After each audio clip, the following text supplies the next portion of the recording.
Selamat malam Ibu Reni. Selamat malam juga Pak Upik. Oke, baik. Ibu Reni, pada malam hari ini saya akan melakukan kegiatan supervisi atau observasi terhadap kegiatan coaching antara Ibu Reni dan Palasa. Begitu Ibu Reni? Siap Pak Upik. Namun sebelum melakukan coaching antara Ibu Reni dan Palasa, saya ingin berdiskusi sebentar dengan Ibu Reni. Siap. Yang pertama berkaitan dengan rubrik penilaian pada saat melakukan coaching itu.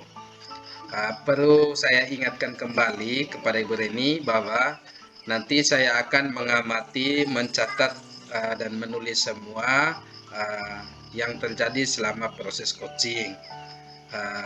Yang dinilai diantaranya yang pertama, apakah proses coachingnya mengikuti alur tirta atau tidak. Nah, dan di dalam alur tirta itu tentunya saya akan melihat apakah Ibu Reni akan mengajukan pertanyaan-pertanyaan terkait dengan tujuan, identifikasi, lalu rencana aksi, dan tanggung jawab. Nah, selain itu, saya juga akan memperhatikan tentang kehadiran penuh. Lalu prinsip kemitraan selama coaching, dan tentunya adalah pertanyaan-pertanyaan yang berbobot untuk menyadarkan coach akan akar masalah dan solusi atau rencana yang akan ditemukan. Begitu Bu Reni? Siap Pak Upik. Oke, baik. Saya ingin bertanya sedikit Ibu Reni. Pada coaching kali ini, kira-kira kompetensi apa yang ingin Ibu Reni kembangkan? Ya, ada dua Pak Upik. Yang pertama, bagaimana saya akan menerapkan kompetensi mendengarkan dengan aktif, dan yang kedua, bagaimana saya bisa mengajukan pertanyaan yang terbuka dan berbobot yang dapat menggali potensi yang dimiliki oleh coach saya nantinya Pak Upik. Oke, baik. Terima kasih Ibu Reni. Lalu yang berikutnya Ibu Reni, kira-kira indikator apa yang mau ingin dikembangkan oleh Ibu Reni pada saat coaching bersama Palasa? Ya baik, terima kasih Pak Upik. Mungkin ya, yang paling pertama itu adalah bagaimana saya hadir penuh dalam proses coaching itu dengan mendengarkan dengan aktif, dan yang kedua itu bagaimana saya bisa mengajukan pertanyaan-pertanyaan yang terbuka dan juga pertanyaan-pertanyaan yang berbobot yang nantinya bisa menggali potensi yang dimiliki oleh coach saya, sehingga coach saya nanti dapat menemukan solusi dari permasalahan yang dia hadapi. Kira-kira begitu Pak Upik. Oke, baik. Terima kasih ya Ibu Reni atas diskusi awal ini. Berikutnya saya persilakan Ibu Reni untuk melakukan proses coaching bersama Palasa. Baik Ibu Reni, selamat malam. Siap Pak, siap Pak Upik.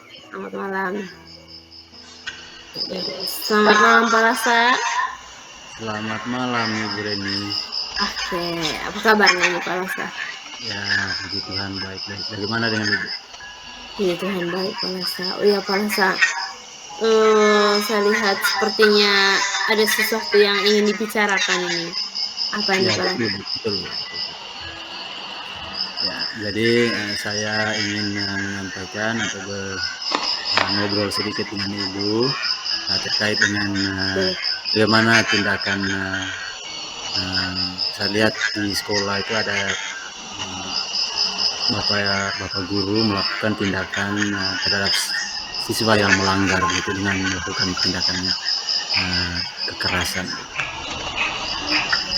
Oke, jadi situasinya itu yang terjadi di sekolah Palasa itu adalah di mana pembinaan dasarnya itu adalah dengan menggunakan fisik begitu ya, memberikan kekerasan fisik begitu ya Palasa ya. Betul. Betul seperti itu ya Palasa ya. Iya. Pertanyaannya, kira-kira apa yang mempengaruhi hal itu terjadi? Ya, saya pikir yang mempengaruhi teman-teman itu melakukan pembinaan dengan dengan kekerasan, menempeleng siswa yang melakukan kesalahan itu kan, saya pikir itu bukan suatu pembinaan yang baik terhadap siswa, karena lembaga pendidikan adalah lembaga yang memberikan kenyamanan bagi siswa. Jadi intinya di sini kepala saya itu tidak setuju ya Iya betul. dengan apa yang dilakukan oleh dengan rekan sejawatnya, di mana rekan sejawatnya itu menempeleng siswa yang melakukan pelanggaran gitu ya kepala saya. Nah, kalau seandainya ini kepala saya ini berada pada posisi tidak setuju atau tidak ingin itu diterapkan di sekolahnya kepala saya. Nah, kalau sudah seperti itu, kira-kira situasi seperti apa yang Pak Lesa ingin ada di lingkungan sekolahnya, ingin diterapkan oleh Pak Lesa dan juga ingin diterapkan oleh rekan sejawat. Kira-kira situasi seperti apa? Jadi yang saya inginkan dari situasi seperti itu adalah kalau seandainya siswa melakukan pelanggaran, terutama terhadap adik kelasnya dengan bentuk kekerasan, jadi penanganannya dilaksanakan dengan memperhatikan keadaan mereka. Jadi tidak perlu penanganannya dengan menggunakan kekerasan pula, karena kekerasan itu akan berdampak negatif bagi siswa. Jadi menggunakan pembinaan dengan kekerasan itu akan tertanam dalam benak mereka, dan itu tidak mungkin akan dilupakan oleh mereka, sehingga dalam benak siswa itu akan terjadi dendam secara pribadi, secara emosi juga mereka tidak bisa mengendalikan emosi mereka kalau kita menggunakan pembinaan secara kekerasan. Oke, jadi kesimpulannya tadi dari yang Pak Lasa sampaikan itu bahwa dengan pemberian kekerasan fisik, begitu pembinaan dengan kekerasan fisik itu akan memberikan dampak yang tidak baik untuk anak-anak, malah membuat anak-anak semakin emosional gitu ya Pak Lasa, semakin tidak terkontrol begitu ya Pak Lasa. Kiranya dari keinginan Pak Lasa ini, dari keinginan yang sudah ingin diwujudkan oleh Pak Lasa, apa nih? Apakah ada ide, apakah ada rencananya ini Pak Lasa untuk mewujudkan apa yang dicita-citakan ini? Ya, baik. Jadi keinginan saya dalam menangani kasus-kasus seperti ini, terutama kasus kekerasan yang dilakukan oleh siswa senior terhadap juniornya, ingin melakukan pendekatan secara emosional, pendekatan secara baik, tidak melakukan pendekatan secara kekerasan. Di sini rencana yang akan saya terapkan adalah bagaimana saya menggunakan pendekatan melalui langkah-langkah restitusi, terutama segitiga restitusi itu. Jadi di sini saya akan menerapkan langkah-langkah segitiga restitusi. Seperti yang sudah kita ketahui, langkah-langkah segitiga restitusi itu ada yang pertama itu bagaimana menstabilkan identitas. Jadi tujuan dari menstabilkan identitas ini bagaimana mengubah identitas anak dari orang yang gagal karena melakukan kesalahan menjadi orang yang sukses. Jadi orang yang anak yang melanggar peraturan itu sebenarnya mereka itu sedang mencari perhatian dari bapak ibu gurunya. Itu yang pertama. Yang kedua, bagaimana memvalidasi tindakan yang salah. Apa tujuannya itu? Jadi ini untuk memenuhi kebutuhan dasar mereka. Jika memahami kebutuhan dasar apa yang mendasari sebuah tindakan yang dilakukan oleh murid, saya pikir memvalidasi tindakan ini adalah sesuatu hal yang sangat baik. Itu. Yang ketiga, bagaimana menanyakan keyakinan. Sebelumnya kita kan di kelas sudah melaksanakan kesepakatan melahirkan keyakinan kelas, sehingga bagaimana kita menggali lagi, menanyakan kembali apakah siswa tersebut itu sudah memahami atau ingat tentang keyakinan kelas kita. Seperti itu. Oke. Ini saya boleh simpulkan rencananya itu rencana yang sangat luar biasa. Saya sangat mengapresiasi rencananya Pak Lasa. Jadi rencana ini sangat luar biasa, di mana nanti Palasta ingin menyelesaikan persoalan dengan anak yang melanggar peraturan atau kesepakatan di sekolahnya itu adalah dengan menerapkan langkah dari segitiga restitusi. Itu yang pertama, di mana memanggil mereka untuk menstabilkan identitasnya. Yang kedua itu adalah melalui langkah validasi tindakan, dan yang ketiga itu adalah menanyakan keyakinan. Nah, dengan menerapkan langkah restitusi ini akan mengembalikan karakter mereka nanti ke lingkungannya dengan karakter yang kuat. Seperti itu ya Pak saya. Nah, rencananya ini rencana yang sangat bagus Pak Lasa. Nah, kira-kira nih Pak Lasa, kapan nih rencananya ini akan mulai dijalankan? Rencana ini saya akan memulainya ketika karena sebentar lagi kita dalam minggu ini kita akan melaksanakan kegiatan IMGMP. Jadi setelah itu saya akan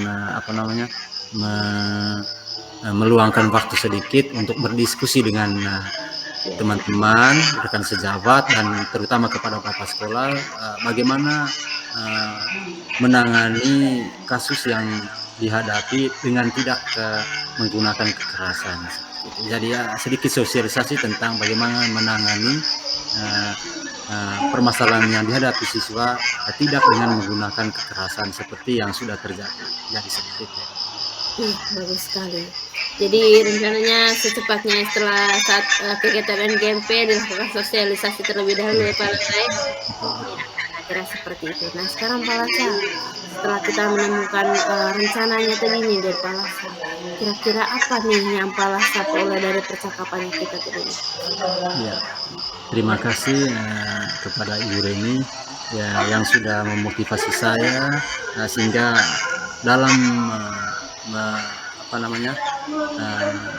melaksanakan pembinaan terhadap siswa yang melakukan kekerasan terhadap temannya, ya, saya mendapatkan bahwa dari pembicaraan kita pada malam hari ini bahwa solusi yang terbaik itu adalah bagaimana membina karakter siswa itu dengan tidak menggunakan kekerasan.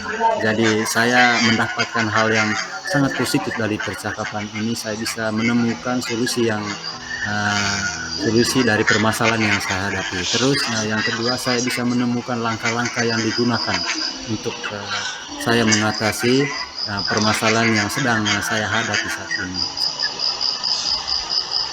Ya, baik Pak Lasa, saya ikut berbahagia Pak Lasa karena Pak Lasa itu berhasil menemukan solusi dari permasalahan yang dihadapi oleh Pak Lasa. Nah, saya penasaran nih nanti dengan ceritanya Pak Lasa setelah penerapan 3 langkah restitusi ini dalam prosesnya di sekolahnya nanti. Semoga nanti proses penerapan 3 langkah restitusi berjalan dengan lancar, dan semoga ceritanya nanti akan semakin bagus ceritanya. Dan jadi saya penasaran, sampai ketemu di pertemuan berikutnya ya Pak Lasa. Ya, amin. Jadi terima kasih. Sampai ketemu di proses berikutnya. Ya, siap Bu. Terima kasih. Selamat malam. Selamat malam Pak Lasa. Baik, selamat malam Ibu Reni. Selamat malam juga Pak Upi. Ya, saya bangga dan senang karena Ibu Reni sudah melakukan kegiatan coaching bersama Pak Lasa. Oke. Ibu Reni, kalau boleh bertanya sedikit nih, bagaimana proses yang dilakukan tadi? Bagaimana menurut Ibu Reni? Dan apakah indikatornya tercapai atau tidak Ibu Reni? Kira-kira seperti itu. Ya, terima kasih Pak Upik pertanyaannya. Jadi menurut saya sendiri proses coachingnya tadi ini sangat berjalan dengan baik, di mana ketika saya mengajukan pertanyaan, sang coaching menjawabnya dengan baik juga, dan ketika saya mengajukan pertanyaan, saya mampu menggali potensinya yang akhirnya memudahkan coaching saya tadi menemukan solusi dari permasalahan yang sedang dihadapi. Kira-kira begitu Pak Upi. Oke, baik. Terima kasih Ibu Reni. Ya, baik Ibu Reni. Yang kedua saya ingin mengatakan sesuatu. Yang pertama, apresiasi sebesar-besarnya karena dalam pengamatan saya dan yang saya sudah tulis-tulis ini, saya tadi melihat bahwa Ibu Reni sudah melakukan proses coaching menggunakan alur Tirta, mulai dari tujuan, identifikasi, rencana aksi, sampai tanggung jawab. Itu sudah memenuhi alur Tirta. Lalu yang kedua, Ibu juga sudah mengajukan pertanyaan-pertanyaan yang menggugah Palasa untuk menemukan akar masalah sekaligus solusi atas masalah yang terjadi. Itu sangat bagus, Ibu Reni. Kegiatan coaching ini memang diperlukan kehadiran penuh dan itu Ibu sudah lakukan. Lalu prinsip kemitraan juga itu sudah baik. Lalu ada satu harapannya, semoga pada proses-proses coaching selanjutnya yang dilakukan oleh Ibu Reni dapat ditingkatkan dan lebih baik lagi. Begitu Ibu Reni. Nah, pertanyaan saya selanjutnya Ibu Reni, dari proses coaching tadi, Ibu tentu bisa merefleksikan sesuatu. Kira-kira kompetensi apa yang masih ingin dikembangkan oleh Ibu Reni?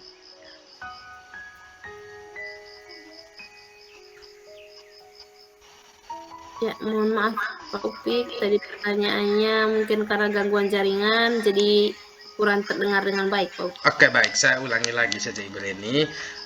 Pertanyaan saya yang terakhir tadi adalah tentunya dari perjalanan proses coaching tadi, Ibu Reni dapat melihat kira-kira kompetensi apa yang masih ingin dikembangkan oleh Ibu Reni sendiri. Nah, begitu. Ya, baik. Terima kasih. Lalu yang pertama kan ada dua yang perlu saya tingkatkan, kompetensi yang ingin saya tingkatkan tadi di awal, yaitu di mana yang pertama itu adalah kehadiran penuh, yang kedua adalah mengajukan pertanyaan-pertanyaan berbobot yang bisa menggali potensi yang dimiliki oleh coach saya. Jadi kalau untuk yang kehadiran saya bisa mengambil kesimpulan dari pembicaraan yang dibicarakan oleh sang coach saya. Yang perlu saya tingkatkan atau kembangkan itu adalah di mana saya harus mampu mengajukan pertanyaannya lebih berbobot lagi, yang lebih terbuka lagi, agar lebih menggali lagi potensi yang dimiliki oleh coach saya. Kira-kira itu Pak Bobi. Saya harus lebih mengasah kemampuan lagi, bagaimana saya harus mampu mengajukan pertanyaan-pertanyaan yang berbobot. Kira-kira itu Pak Bobi. Baik, terima kasih banyak Ibu Reni. Ibu Reni sudah mengharapkan sesuatu dan semoga harapannya bisa tercapai. Akhirnya semoga kita semua semakin tergerak dan bergerak serta menggerakkan. Setuju Ibu Reni? Siap. Oke, baik. Selamat malam Ibu Reni, sampai jumpa. Sampai jumpa Pak Upik. Terima kasih untuk hari ini. Baik, sampai jumpa.